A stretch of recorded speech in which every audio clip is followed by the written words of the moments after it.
लोकसभा की बात की जा रही है, राज्यसभा में महिलाओं को आरक्षण देने की बात क्यों नहीं की गई है?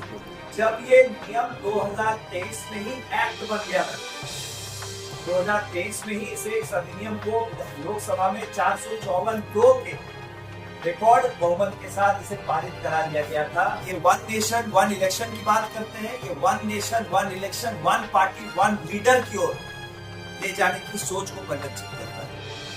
इस देश के सरकार का मुखिया बनाने का मौका दिया है, उनके साथ वार्ता का उद्देश्य है कि पिछले दिनों देश की संसद में केंद्र के सरकार द्वारा जो बहुमत का अपमान और बहुमत को बकौती समझकर देश की जनता के ऊपर एक ऐसे कानून को थोपने की कोशिश जो कहीं ना कहीं जो फेडरल स्ट्रक्चर है देश का, जो संघीय ढांचा है, उस पर सीधे तौर पर चोट है। और जो महिलाएं जिन्होंने विश्वास करके देश के प्रधानमंत्री को तीसरी बार इस देश के सरकार का मुखिया बनाने का मौका दिया है, उनके साथ धोखा है। और कहीं ना कहीं देश को ये वन नेशन वन इलेक्शन की बात करते हैं, ये one nation one election one party one leader की ओर ले जाने की सोच को परिलक्षित करता है।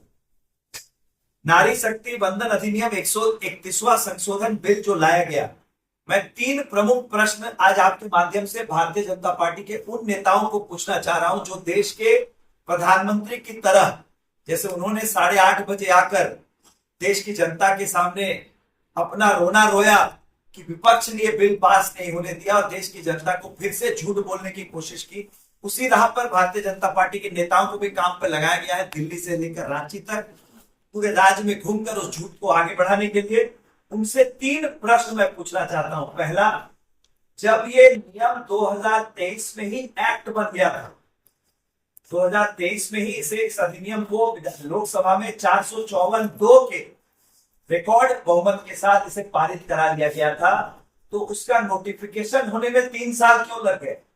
16 अप्रैल 2026 को उसका नोटिफिकेशन क्यों किया गया? और जो एक्ट बना ही नहीं, नोटिफाई हुआ नहीं है, तो एक्ट बना ही नहीं, उस पर संशोधन लाने की आवश्यकता क्यों?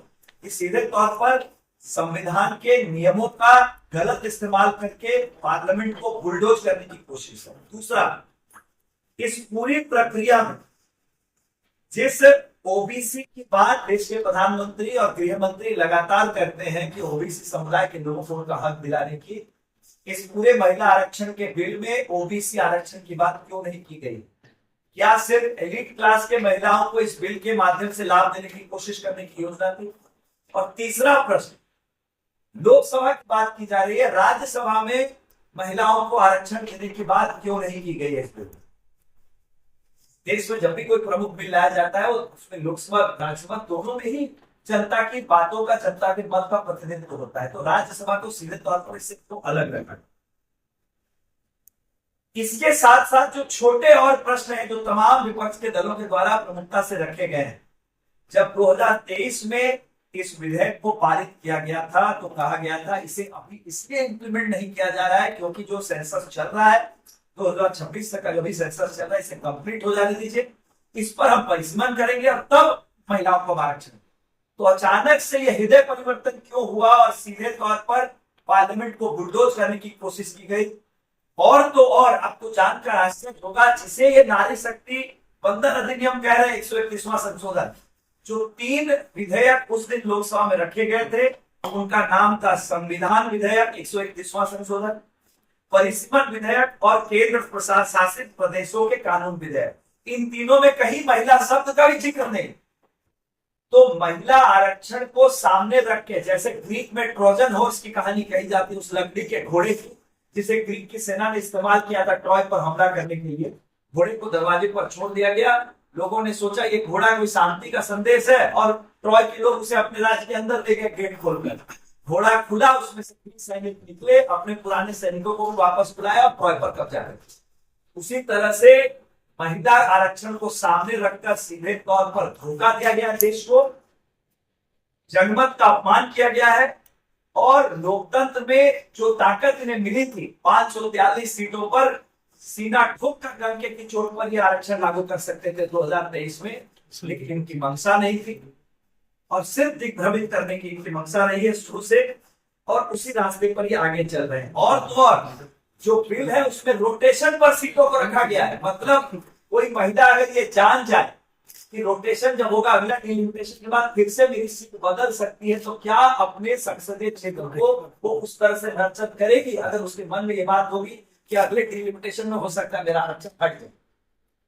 तो आरक्षण को रोटेशन पर भी देने की बात की गई। तो सीधे तौर पर ये तमिलनाडु और बंगाल के चुनाव को देखते हुए वहां महिलाओं को दिग्भ्रमित करके महिलाओं का वोट लेने की साजिश इन्होंने की थी, जिसका लोकतांत्रिक तरीके से विपक्ष के सभी साथियों ने सड़क से लेकर सदन तक इसका विरोध किया। और उसी का परिणाम है कि जिस तरह से अश्वमेध यज्ञ के जैसा रथ जो इनका चल रहा था जब से ये प्रधानमंत्री जी ने देश की सत्ता संभाली है 2014 से, कि कभी कोई बिल संसद में इनका बिना पारित में नहीं हो सकता है, ये इतिहास भी इस परंपरा को भी याद रखा जाएगा। इस परंपरा को तोड़ा गया है। अभी ट्रेलर है 29 में देश की जनता इन्हें पूरी फिल्म दिखाई